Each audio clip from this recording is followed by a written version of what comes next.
The storm had torn through the valley like the wrath of God himself, leaving destruction in its wake.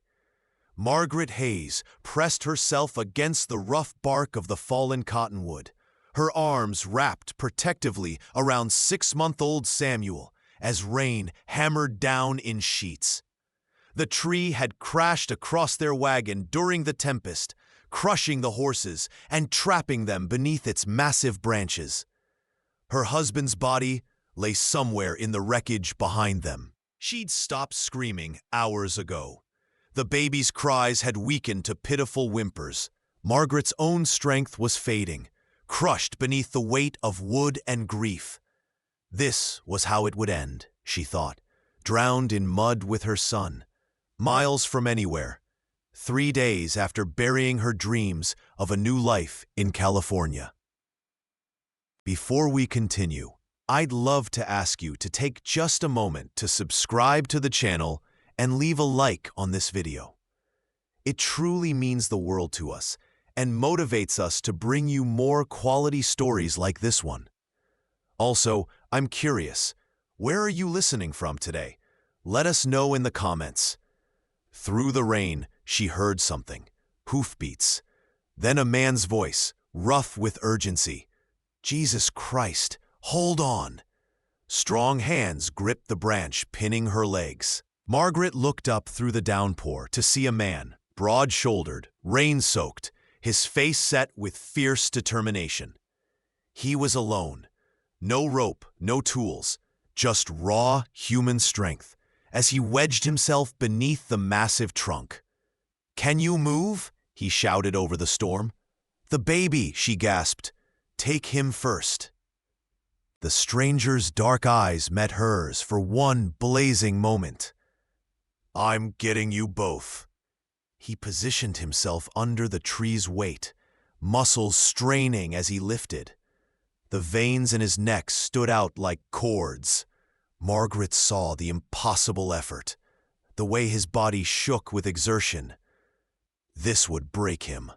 No man could lift such weight. But he did. With a roar that raveled the thunder, the farmer spotted a woman and a baby beneath a fallen tree. He pulled them out with his bare hands. The trunk rose inches, then a foot. "Now," he bellowed. "Crawl out, now!" Margaret dragged herself forward, clutching Samuel to her chest, her legs screaming as circulation returned. She cleared the tree by seconds before the man let it fall with a ground-shaking crash. He collapsed to his knees in the mud, chest heaving, arms trembling. "You're insane," Margaret whispered, staring at him. "You could have died." He looked up at her, rain streaming down his face. "So could you." His name was Jacob Brennan, and his ranch was 2 miles east. He carried them both through the storm, Margaret barely conscious, the baby bundled against his chest. She woke in a bed that smelled of cedar and wood smoke, clean blankets tucked around her, Samuel sleeping peacefully in a cradle beside her. Jacob stood by the window when she stirred, his back to her. Even in stillness, his presence filled the room, the breadth of his shoulders, the careful way he held himself, like a man accustomed to measuring his own strength. "My husband," Margaret said, her voice breaking. I buried him." Jacob's voice was gentle. "Proper grave on the hillside, facing east," said words over him. He turned to face her. "I'm sorry for your loss, ma'am." The tears came then, silent and bitter. Jacob left her to grieve, closing the door softly behind him. 3 days passed before Margaret could walk without pain. In that time, she learned the rhythms of Jacob's ranch, the way he rose before dawn, the careful attention he gave to every task, the surprising gentleness in his hands when he fed Samuel while Margaret rested. He spoke little, but watched everything, those dark eyes missing nothing. "I have nothing to pay you with," Margaret said on the 4th morning, standing in the doorway of his kitchen. I had a ring, but it's gone. Everything's gone. Jacob was mixing sourdough starter, his large hands working the dough with practiced ease. Didn't ask for payment. Why did you help us? He paused, studying her face. There was something in his expression, an old pain, carefully controlled. Because someone needed to. That's not a reason. It's the only one I've got. He shaped the dough into a round. You planning to move on soon? The question shouldn't have hurt, but it did. Where would I go? That's what I thought. Jacob wiped his hands on a cloth. I've got a proposition, if you're willing to hear it. Margaret's chest tightened. She'd heard such propositions before, knew what desperate women were expected to trade for survival. Mr. Brennan, I need a cook and a hand with the house, he interrupted, as if reading her thoughts. You need a place to raise your son. Separate quarters, wages when I can manage it. Nothing more than that. His jaw set firmly. I don't trade in human dignity, Mrs. Hayes. You'd be working here, not bought here. She stared at him, searching for deception, and finding only exhausted honesty. Why? Because I see a woman worth saving, Jacob said simply. And because this ranch is too damn quiet. Margaret stayed. The work was hard but honest.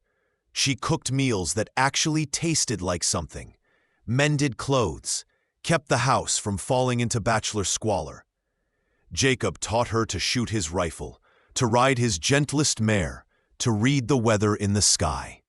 He carved toys for Samuel from scraps of wood, a horse, a star, a tiny wagon with wheels that turned. You're good with him, Margaret observed one evening, watching Jacob bounce Samuel on his knee while she prepared supper. The farmer's expression darkened. I had practice once, son of my own, long time ago. Margaret's hands stilled over the pot. What happened? Fever took him and my wife both, 5 years back. Jacob's voice was rough as gravel. Swore I'd never let myself care like that again. Too much pain when you lose them. Is that why you live alone out here? Seems safer. He looked down at Samuel, who was gumming his finger and gurgling happily. I guess I'm a fool. You're the furthest thing from a fool I've ever met, Margaret said softly. Their eyes met across the dim kitchen. Something passed between them. Recognition, understanding, the first fragile thread of something more. Jacob looked away first, clearing his throat. Supper smells good. It's venison stew. My favorite, I know. The almost smile he gave her warmed her more than the stove. Summer deepened into August. Margaret found herself watching Jacob more than she should. The way his shirt stretched across his back when he worked, the rare sound of his laugh, the gentleness in his touch when he thought no one was looking. She caught him watching her too, saw the hunger in his eyes that had nothing to do with food and everything to do with loneliness. One evening, she found him in the barn, shirt off, washing at the pump. His back was a map of old scars, some from work, some from something darker. Margaret froze in the doorway, transfixed by the play of muscle and shadow, the raw masculinity that he wore so unconsciously. Jacob turned, catching her staring. Water dripped from his hair, tracing the lines of his chest. Neither of them moved. I should go, Margaret whispered. You should, Jacob agreed, but his voice was hoarse. She took a step closer instead. Tell me to leave, and I will. Margaret. It was the first time he'd used her Christian name. You don't know what you're asking. I know exactly what I'm asking. Her heart hammered against her ribs. I'm asking if you feel this too, if you lie awake at night thinking about, every night, The confession burst from him. Every damn night since you got here, I've thought about what it would be like to touch you, to hold you. But you're grieving, and you're vulnerable, and I won't take advantage. Margaret closed the distance between them and placed her hand flat against his chest. His skin was warm, his heart beat wild beneath her palm. You're not taking, I'm offering. Jesus, woman. Jacob's hand came up to cover hers. You make me want things I swore I'd never want again. Then want them. Want me. He pulled her against him then, one arm wrapping around her waist, the other cradling her face with shocking tenderness. I'll die before I hurt you, he murmured against her hair. I know, she breathed. That's why I'm not afraid. When he kissed her, it was with the same fierce gentleness he brought to everything. Controlled strength, barely leashed desire, absolute reverence. Margaret melted into him, her hands exploring the landscape of his shoulders, his neck, the rough stubble of his jaw. This was nothing like her dead husband's cold, perfunctory touches. This was fire and safety all at once. Go slow, she whispered when his hand slid to the small of her back. It hurts sometimes still. Jacob immediately gentled, pulling back to search her face. I've got you. We go at your pace, always. They took their time learning each other.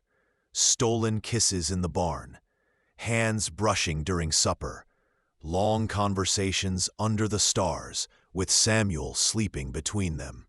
Jacob courted her properly, despite their proximity, bringing her wildflowers from the meadow, teaching her the names of constellations, listening to her dreams of the future with absolute attention. What do you want, Margaret? He asked one night as they sat on the porch. Not what you think you should want. What do you actually want? No one had ever asked her that.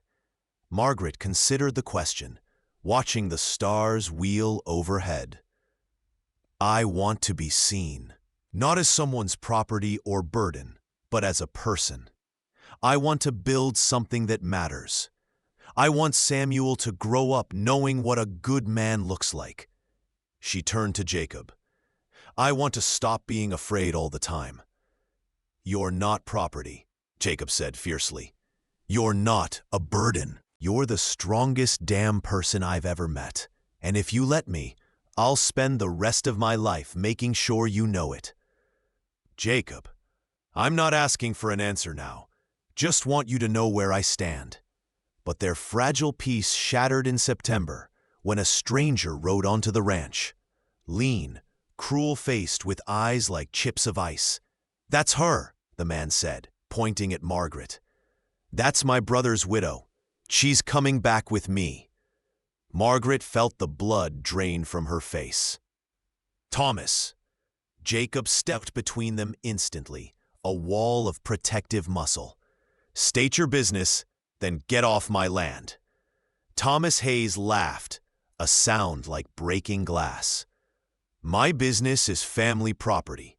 Margaret here belongs to the Hayes family, and since my brother's dead, she's my responsibility.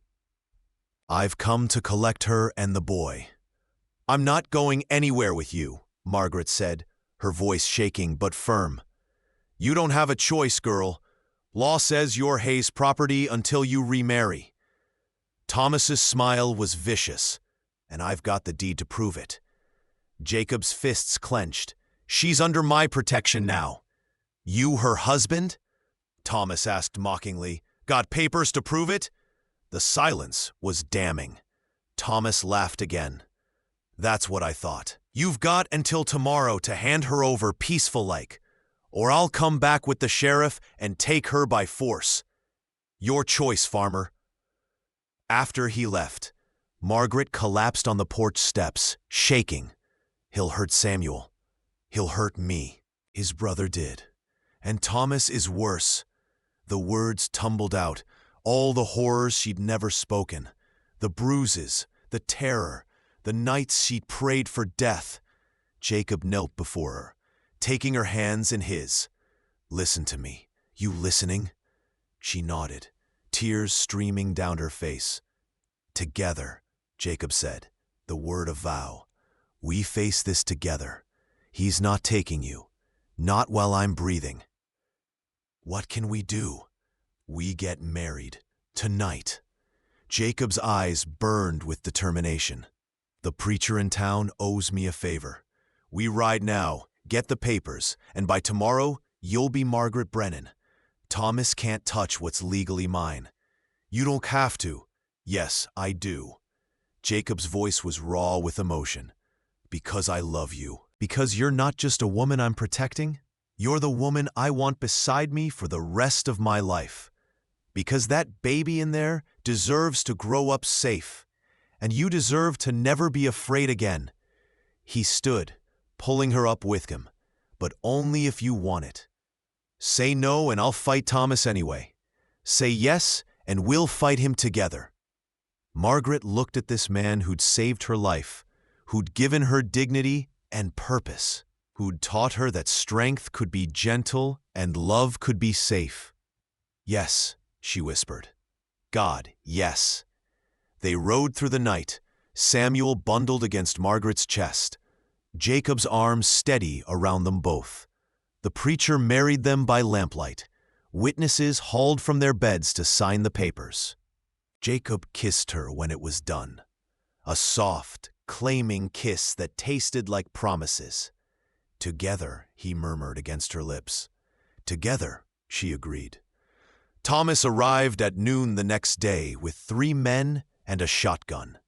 He found Jacob waiting on the porch, Margaret standing beside him, both of them armed. "Final chance," Thomas called. "Hand her over."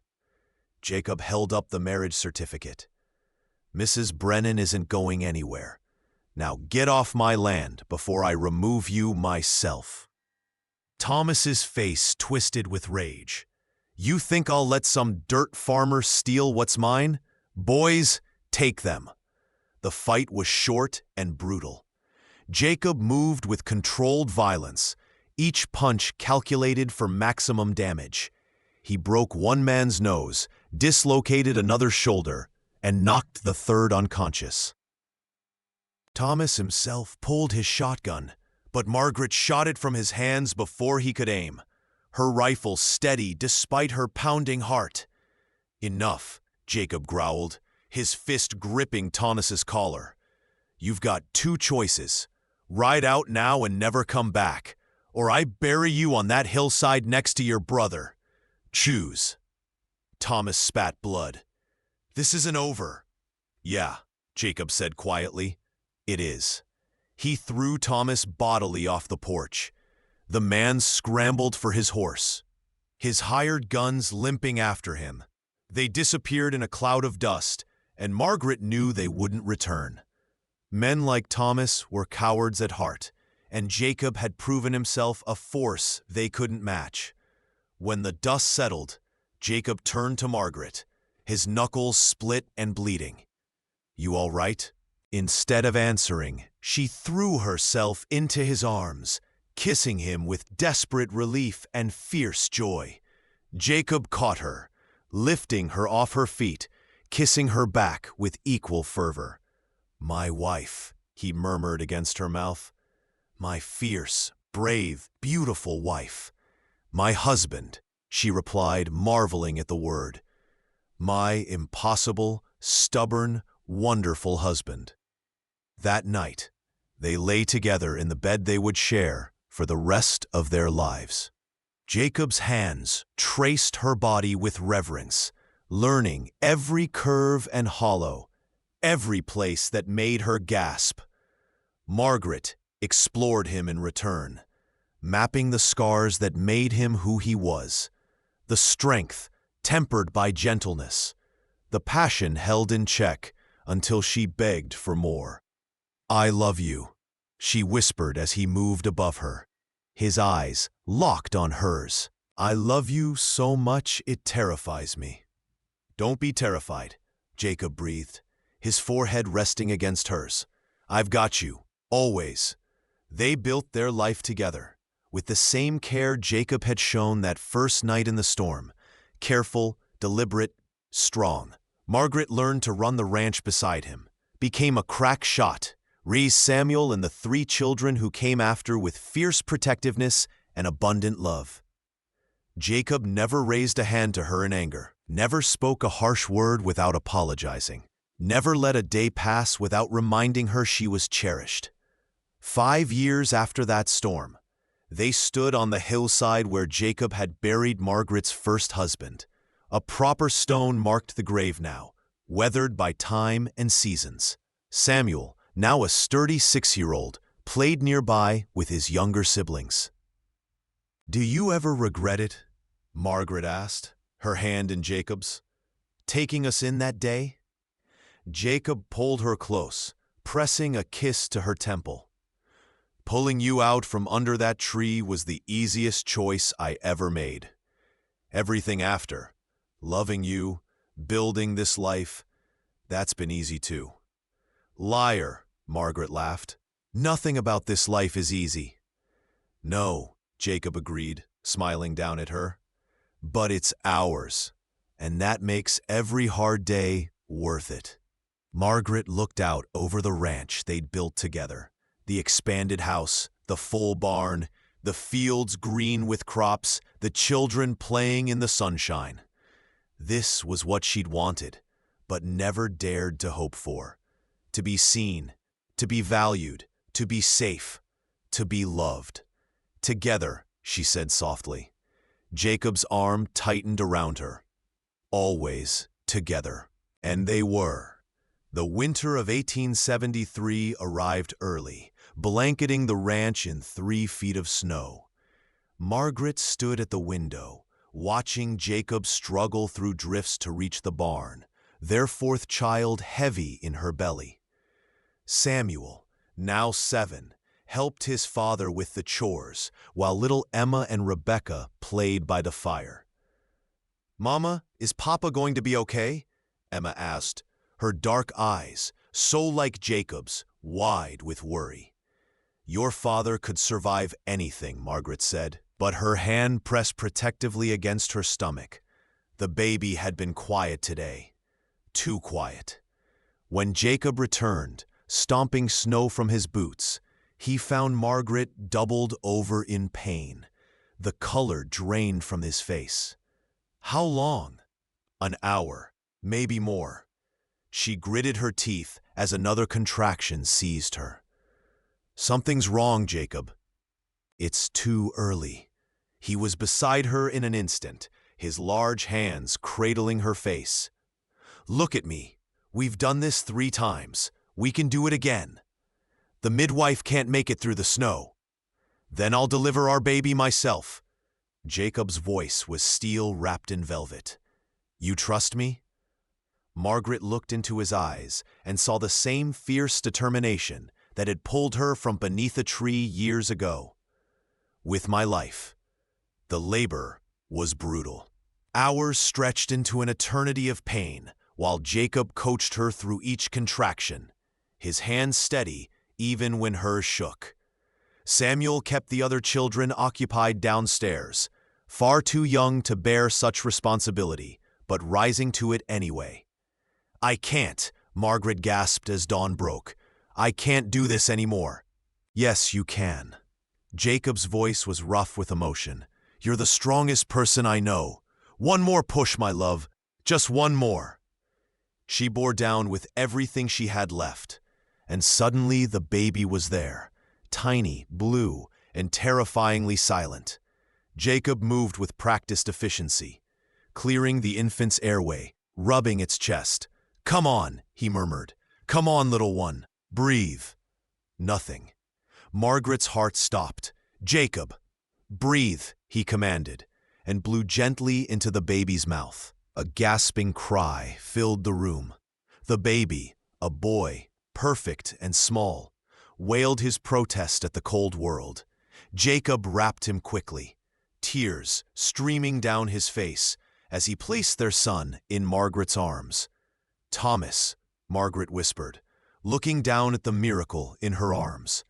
We'll call him Thomas Jacob, after the man who saved us all. Jacob pressed his forehead to hers. I love you. God, I love you so much. I know, she smiled through her own tears. You show me every single day. Spring brought new challenges. A group of settlers passing through stopped at the ranch, their wagons broken, their supplies depleted. Jacob took one look at the exhausted families and opened his doors. We can't feed 20 extra mouths, Margaret said quietly that night, doing calculations by lamplight. Our stores won't last. Then we'll all eat less. Jacob's jaw was set. I won't turn away people in need. I'm not asking you to. I'm just saying it'll be tight. He pulled her into his arms. We've survived worse together. They had, but Margaret couldn't shake the feeling that worse was yet to come. She was right. One of the settler children, a girl of 4, fell ill within days. By the end of the week, 3 more children were burning with fever, including little Rebecca. Margaret worked herself to exhaustion nursing the sick, brewing medicinal teas, applying cool compresses. Jacob rode through dangerous territory to fetch the doctor from town, returning with medicine and grim news. Scarlet fever, the doctor confirmed, could take them all if we're not careful. For 2 weeks, the ranch became a hospital. Margaret barely slept, moving between bedsides with mechanical efficiency. Jacob took over everything else, cooking, cleaning, caring for the healthy children, maintaining the ranch. They passed each other like ghosts, communication reduced to exhausted glances and brief touches. Rebecca hovered at death's door for 3 terrible days. Margaret sat by her bedside, holding her daughter's small hand, praying to any god who would listen. Jacob joined her on the 3rd night, kneeling beside the bed. Not her, he whispered, his voice breaking. Please, God, not our baby girl. Margaret had never seen him cry like this, deep, wrenching sobs that shook his massive frame. She wrapped her arms around him, and they held each other in the darkness, waiting for dawn or devastation. The fever broke just before sunrise. Rebecca opened her eyes, looked at her parents, and whispered, thirsty. Jacob laughed through his tears, scrambling for water. Margaret collapsed back in her chair, thanking every star in the sky. Their daughter would live. They all would live. By the time the settlers moved on in late spring, 8 families owed the Brennans their lives. They left with full bellies, repaired wagons, and promises to send help if it was ever needed. Margaret watched them go from the porch, Jacob's arm around her waist. You're a good man, Jacob Brennan. We're good people, he corrected. You and me, together. Together, she agreed, and kissed him in the morning sun. Summer of 1874 brought a different kind of storm. A railroad company sent representatives to the valley, offering to buy out the ranchers at prices that wouldn't cover half what the land was worth. Most refused. Jacob refused. And then the trouble started. Fences were cut. Cattle went missing. A barn 2 properties over burned to the ground.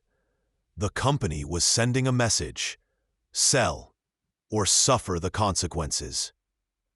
We should take their offer, Margaret said one night after finding another section of fence destroyed. This land isn't worth our lives. Jacob's expression was harder than she'd seen in years. This land is everything. It's where we built our life, where our children were born. I won't be driven off by men who think money gives them the right to take what isn't theirs. And I won't watch them kill you for pride. It's not pride, it's principle. Jacob's voice softened. But I hear you, and I promise, I won't do anything stupid.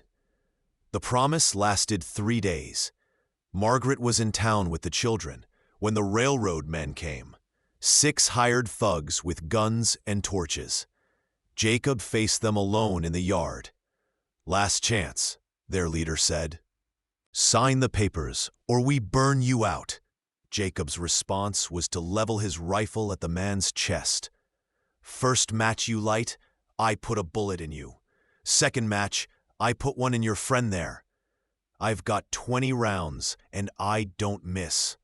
How many of you want to die today?" The standoff might have ended in bloodshed if Samuel hadn't appeared on the ridge with 10 neighboring ranchers, all armed, all ready to fight.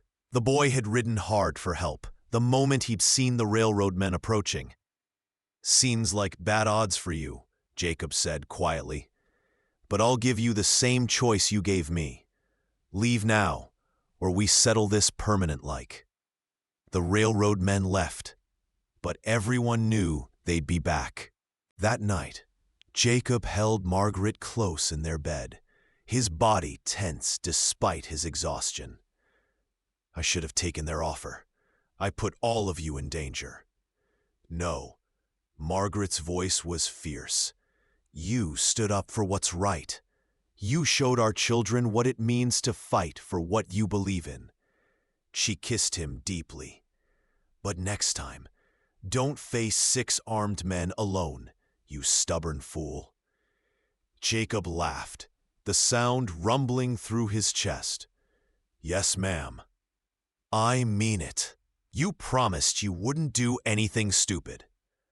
"I didn't do anything stupid. I did something dangerous. There's a difference." Margaret hit him with a pillow. "Jacob Brennan." He caught her wrist, pulling her on top of him with easy strength. "You know what I love about you? My patience with idiotic husbands. You're fire." His hands spanned her waist, thumbs tracing circles on her skin. "The way you fight just as hard as I do, just in different ways. The way you make me want to be better. You're already the best man I know, only because you see the best in me." Jacob's expression grew serious. "Margaret, if anything happens, nothing's going to happen. But if it does, you and the children, there's money hidden in the barn, under the loose board in the northeast corner. Papers for the ranch are in the safe. Everything's in your name, too. You'll be taken care of." Margaret's heart clenched. "Don't talk like this." "I have to, because I need you to know. If I die tomorrow, my only regret would be not having more time with you." He cupped her face with both hands. "You were worth every risk, every fight, every hard day. You hear me? Worth everything." She kissed him then, pouring every ounce of love and fear and desperate hope into it. They made love with unusual urgency that night, as if trying to memorize each other, as if each touch might be the last. But morning came peaceful and bright. The railroad men didn't return, and life went on. The autumn of 1875 brought unexpected news. A letter arrived from Denver, official, stamped with legal seals. Margaret opened it with trembling hands, while Jacob read over her shoulder. "Jesus," he breathed. Thomas Hayes was dead, and he'd left everything, property, money, assets, to Margaret's son Samuel, with Margaret as executor until the boy came of age. It was a fortune, more money than they'd see in 10 lifetimes of ranching. "I don't understand," Margaret said, staring at the papers. "He tried to take me by force. Why would he—" "Guilt, maybe." Jacob's voice was thoughtful. "Or maybe he saw something in Samuel that reminded him of better days. Either way, it's yours now. What do you want to do with it?" Margaret looked around their home. Worn but loved, small but sufficient. She thought about their neighbors who'd stood with Jacob against the railroad, about the settlers they'd saved, about the life they'd built with their own hands. "I want to buy out the other ranchers," she said slowly. the ones the railroad is pressuring. We give them fair prices, what their land is actually worth, and create a cooperative. All of us together. We're too big to push around." Jacob's smile was incandescent. "That's brilliant.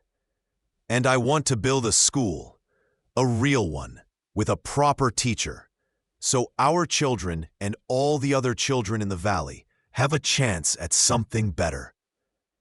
"You're incredible, you know that?" Margaret grinned. "I learned from the best." They did exactly that. By Christmas, the Brennan Hayes Valley Cooperative was official. 12 families, over 10,000 acres, united against any outside pressure. The school opened the following spring, a sturdy building with glass windows and real books.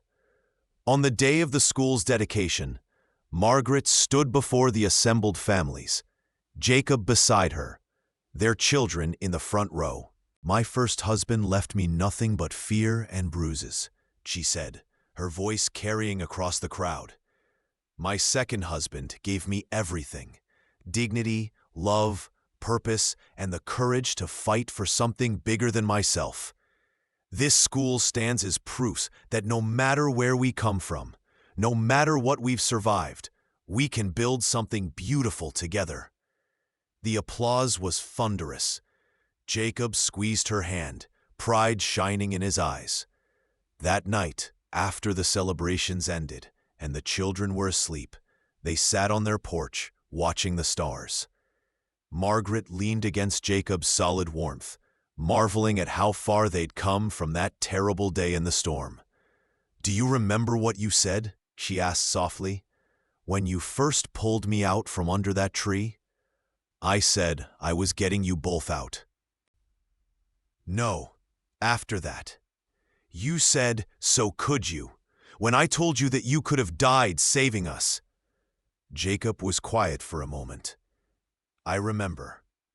Did you mean it? That my life was worth risking yours?" He turned to face her fully, his expression open and honest. "Margaret, you were a stranger holding a baby in the rain. And yes, your life was worth risking mine. Every life is worth that." His hand came up to cradle her cheek. "But now you're my wife, my partner, the mother of my children, the woman who makes every single day better than the last.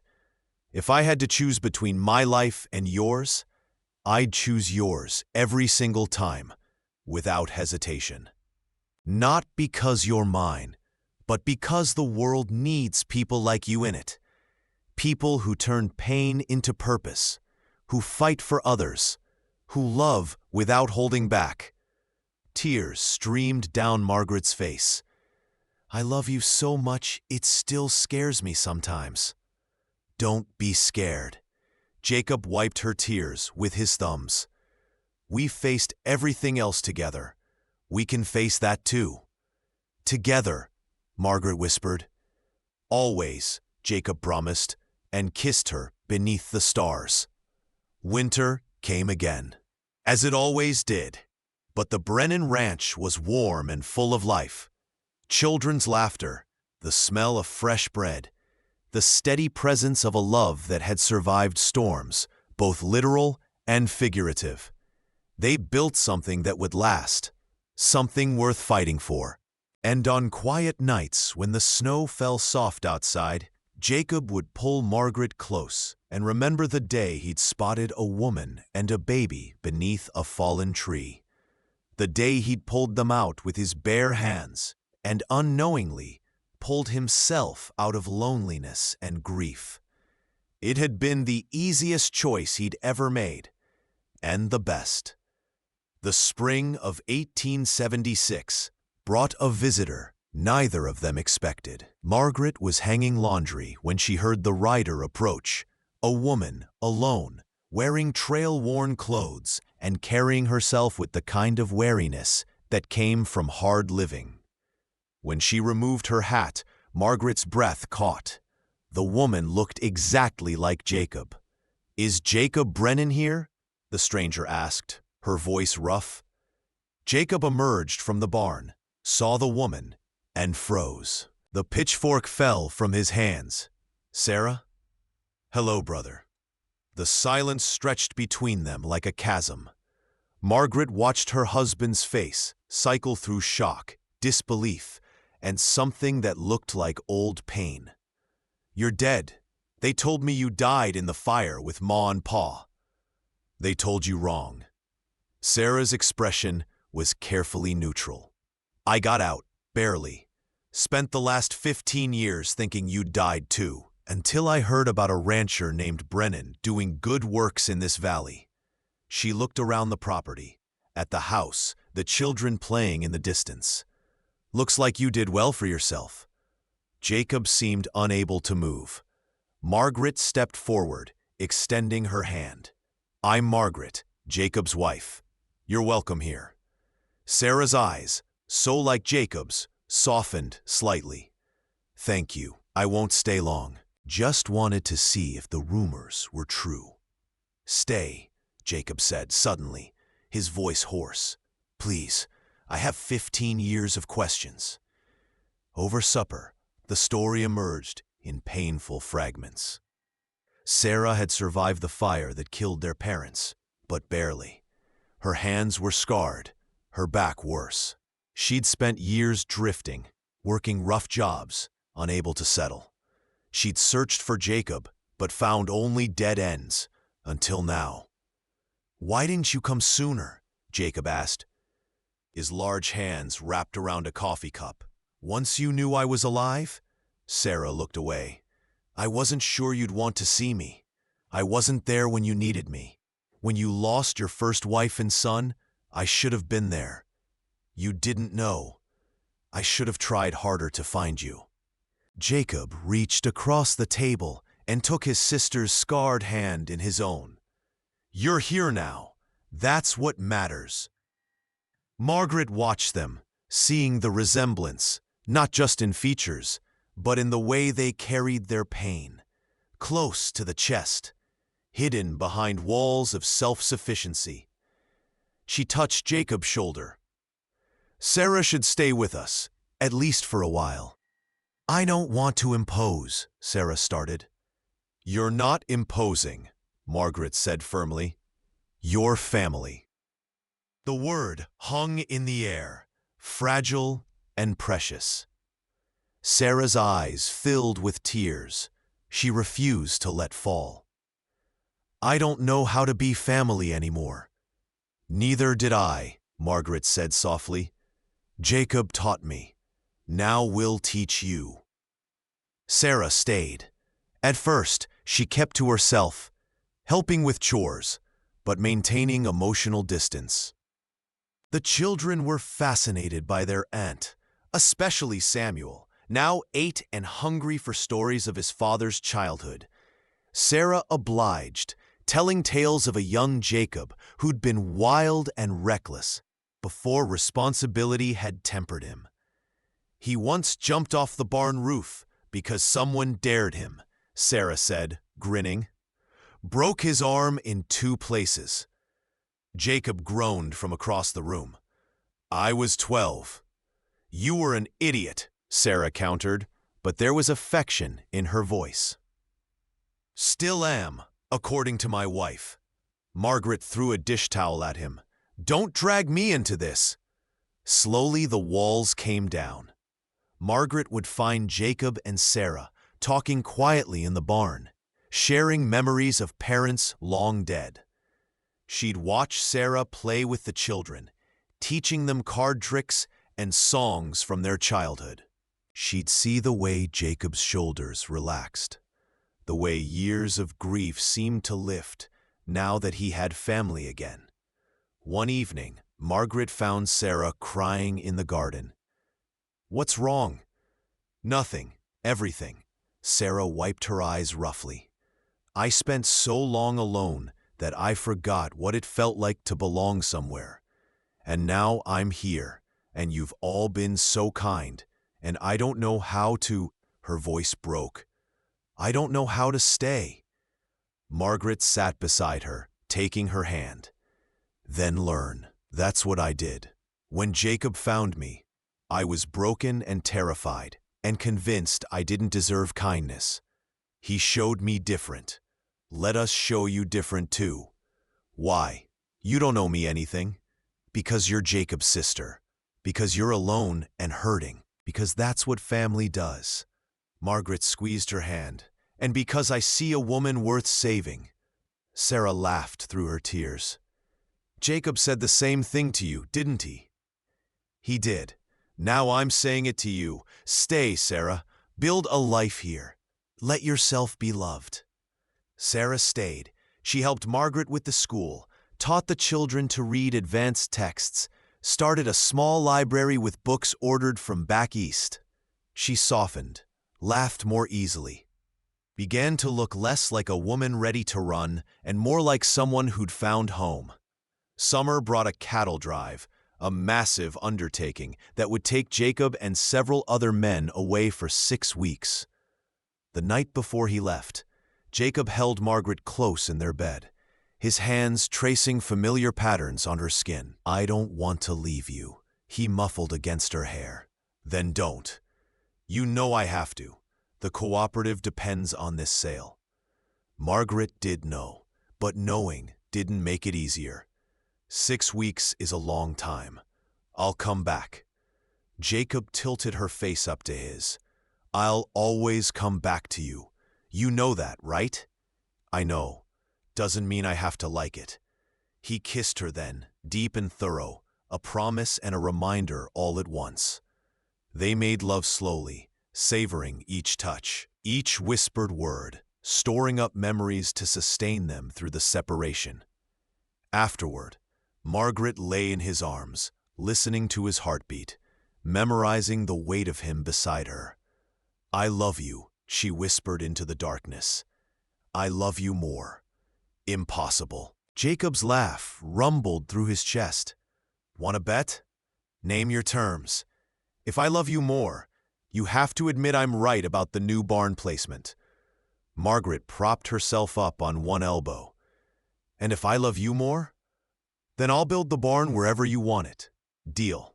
She kissed him. You're going to lose. We'll see. He left at dawn, taking Samuel with him. The boys' first cattle drive, a rite of passage. Margaret watched them go, Jacob on his massive roan, Samuel on the mare his father had trained for him. They looked back once, waving, and then they were gone. The first week passed easily enough. Margaret threw herself into work, the house, the garden, the school. Sarah was good company, and the younger children kept them both busy. But by the second week, Margaret felt the absence like a physical ache. She missed Jacob's presence, his quiet strength, the way he filled a room simply by being in it. The third week brought trouble. A group of drifters came through the valley, rough men with hard eyes and wandering hands. They made camp near the creek, too close to the ranch for comfort. Margaret kept the children inside and made sure the rifles were loaded. One afternoon, 3 of them came to the door. Heard there's a school here, their leader said, his gaze sliding over Margaret in a way that made her skin crawl. Thought we might make a donation. That's kind, Margaret said coolly, but unnecessary. Good day. She tried to close the door. The man's boot blocked it. Not very friendly, are you? Sarah appeared beside Margaret, rifle in hand. She said good day. That means leave. The man laughed. 2 women and a bunch of kids? You really think you can? The rifle report was deafening. Sarah had fired into the dirt 6 inches from the man's foot. Next one goes through your knee. After that, I start aiming higher. Your choice. The men backed off, hands raised. But their leader's smile was ugly. We'll be seeing you again. They left. Margaret bolted every door and window, her heart racing. We need to send word to the neighboring ranches. Already done, Sarah said grimly. I sent Emma on horseback an hour ago. They'll send men to watch the property. How did you know? I've seen their type before. They're not just drifters. They're sizing the place up, looking for an easy target. Sarah checked her rifle. We're not going to be easy. That night, 4 men from neighboring ranches arrived to stand guard. But the drifters didn't attack. They simply waited, a constant menacing presence at the edge of the property. Days passed. The tension became unbearable. On the 4th day, the drifters made their move, not against the ranch, but against one of the unprotected homesteads 3 miles away. By the time Margaret and the others arrived, the damage was done. The family's barn was burning, their livestock scattered, the father beaten unconscious. Margaret organized the women to fight the fire, while Sarah rode for the doctor. They saved the house, but not the barn. The father would live, but would need weeks to recover, and the drifters had vanished into the hills. They're sending a message, one of the ranchers said grimly. They'll pick us off one by one if we don't band together. Margaret looked at the destroyed barn, the crying children, the exhausted faces around her. Jacob was still 2 weeks away. The law was farther. They were on their own. Then we band together, she said. Every family moves to the strongest ranch, ours. We consolidate our defenses, and when those bastards come back, we'll be ready. It took 2 days to move everyone, 10 families, all their possessions, herding livestock and children alike to the Brennan Ranch. The property became a small fortress with armed guards rotating through the night, women taking turns cooking for the crowd, children sleeping anywhere there was space. The drifters came on the 3rd night. Margaret saw them first, shadows moving in the darkness beyond the barn. She rang the alarm bell, and the ranch exploded into controlled chaos. Men took up defensive positions. Women herded children into the reinforced cellar. Sarah climbed to the roof with her rifle. We don't want trouble, Margaret shouted into the darkness, but we'll give it if we have to. Leave now, and nobody dies tonight. Laughter echoed back. You're outnumbered and outgunned, lady. Hand over your valuables, and maybe we'll leave the women and children unharmed. Over my dead body, Margaret said, and fired a warning shot over their heads. All hell broke loose. The drifters charged the ranch, but they'd underestimated their opponents. These weren't helpless settlers. They were ranchers who'd survived drought, disease, and corporate pressure. They fought like cornered wolves. Margaret reloaded and fired with mechanical precision, every shot counting. Sarah was a nightmare from the rooftop, her rifle cracking with deadly accuracy. The men held the perimeter, fighting hand to hand when the drifters got too close. The battle lasted 20 minutes, but felt like hours.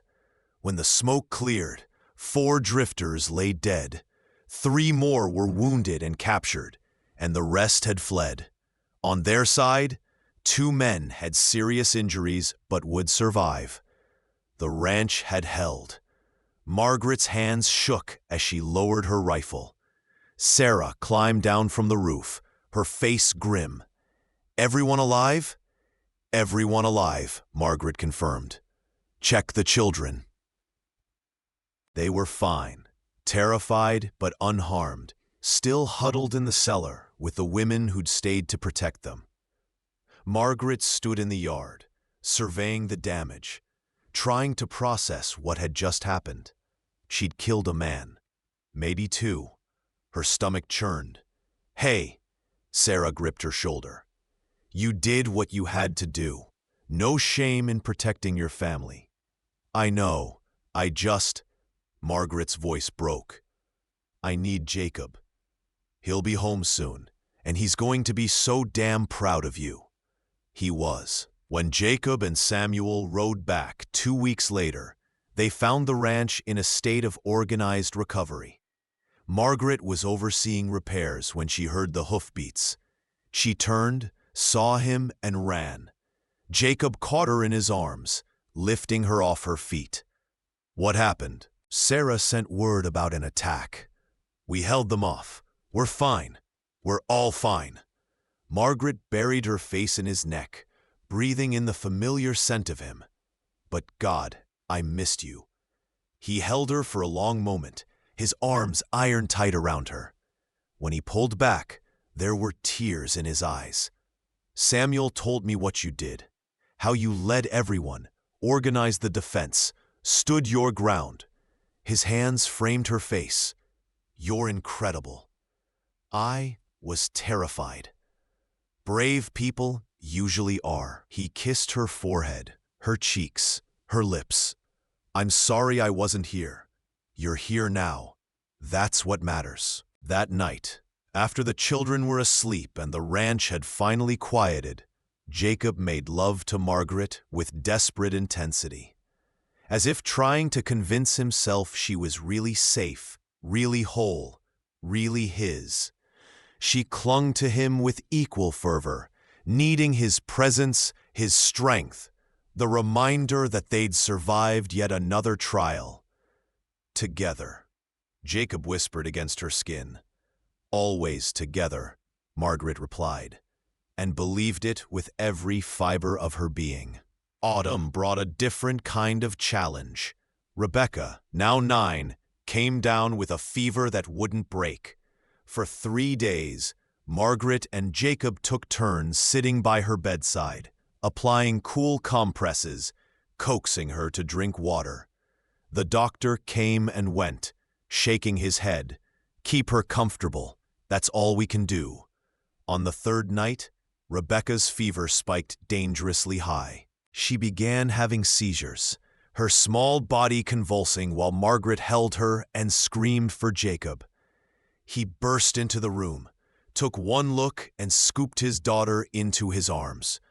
"Ice bath, now." They plunged her into cold water despite her weak protests.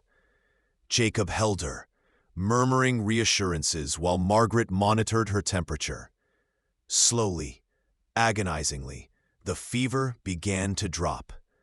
Rebecca stopped seizing. Her eyes fluttered open. "Papa?" Jacob's face crumpled. "I'm here, baby girl. Papa's here. I'm cold." I know, sweetheart." He lifted her from the water, wrapping her in towels. "But you're going to be okay, you hear me? You're going to be fine." She was. The fever broke that night, and Rebecca began the slow process of recovery. But the experience left Jacob shaken in a way Margaret had rarely seen. He couldn't let Rebecca out of his sight, checked on her constantly, woke multiple times each night to make sure she was still breathing. "Talk to me," Margaret said one evening, finding him on the porch, staring at nothing. "I almost lost her. But you didn't. This time." Jacob's voice was raw. "But someday I will. Someday I'll lose all of you. You, the children, Sarah, everyone I love. That's just how life works." Margaret sat beside him, taking his hand. "Yes, someday, but not today. Not tomorrow. Maybe not for decades." She squeezed his fingers.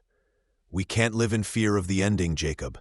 We have to live in the joy of the present." "How do you do it? How do you not think about?" "I do think about it. Every day. Every time you ride out. Every time one of the children gets sick. Every time there's danger. I think about losing you, and it terrifies me." She turned to face him fully. "But then I remember, I'd rather have one day with you than a lifetime without you. I'd rather love you and lose you than never love you at all." Jacob pulled her into his arms, his face buried in her hair. When did you get so wise? When I married a man who taught me that fear doesn't have to rule my life. They sat together as the sun set, holding each other, grateful for another day, another moment, another breath together. Winter of 1877 brought a blizzard that lasted 5 days. The ranch was cut off from the outside world, buried under snowdrifts that reached the second-floor windows. The family huddled together in the main house, burning through their wood supply, rationing food, telling stories to pass the time. On the third day, they heard scratching at the door. Jacob opened it to find a half-frozen prospector and his mule, both nearly dead from exposure. They pulled him inside, warmed him by the fire, fed him hot soup. His name was Henry, and he'd been caught in the storm, miles from shelter. "Thought I was dead," he said through chattering teeth. "Then I saw your light in the window, like a star in the darkness." "You're safe now," Margaret assured him. "Rest. We'll get you sorted when the storm passes." Henry stayed for 2 weeks after the blizzard ended, helping with repairs as payment for his rescue. He was a storyteller, filling the long evenings with tales of gold strikes and ghost towns, of fortunes won and lost. The children loved him. Even Jacob relaxed around him, laughing at his exaggerated adventures. The day Henry left, he pressed something into Margaret's hand, a small gold nugget. "For the kindness you showed me. Not worth much, but it's all I got." Margaret tried to give it back. "We don't need payment for doing what's right." "I know, that's why I'm giving it." Henry smiled. "You folks reminded me there's still good in this world. That's worth more than any gold I ever found. Thank you." After he left, Jacob held the nugget up to the light. "What should we do with it?" "Save it," Margaret said, "for when times are hard. A reminder that kindness comes back to us. Always the optimist, always the realist. There's a difference." Jacob laughed and pulled her close. "God, I love you." "I know," she smiled. "You tell me every day. And I'll tell you every day for the rest of our lives. Promise?" "Promise." He kept it, through all the years that followed, through Samuel's wedding, through Emma's graduation from college back east, through Rebecca becoming the Valley's first female doctor, through Thomas growing into a man who combined his father's strength with his mother's compassion. Jacob told Margaret he loved her every single day. They grew old together on that ranch, their hands rough with work, their faces lined with laughter, their love deeper and stronger than ever. They'd survived storms and sickness, attacks and accidents, loss and fear. They'd built something that would outlast them, a family, a community, a legacy of courage and kindness. And when their time finally came, Margaret first, peacefully in her sleep at 83. Jacob following 3 days later, as if he couldn't bear to be without her. They were buried side by side on the hillside, where it had all begun, overlooking the ranch they'd built together, the life they'd shared, the love that had saved them both. Their children placed 2 headstones, simple and strong, with a single inscription that told the whole story. Jacob and Margaret Brennan, together. And they were. Always. Thank you so much for listening to this story. I'd love to know where you're enjoying this tale from. Are you listening at home, during your commute, or perhaps while working? Please subscribe to the From Wild West channel and share your thoughts in the comments below. What did you think of Jacob and Margaret's journey? Your feedback means the world to us.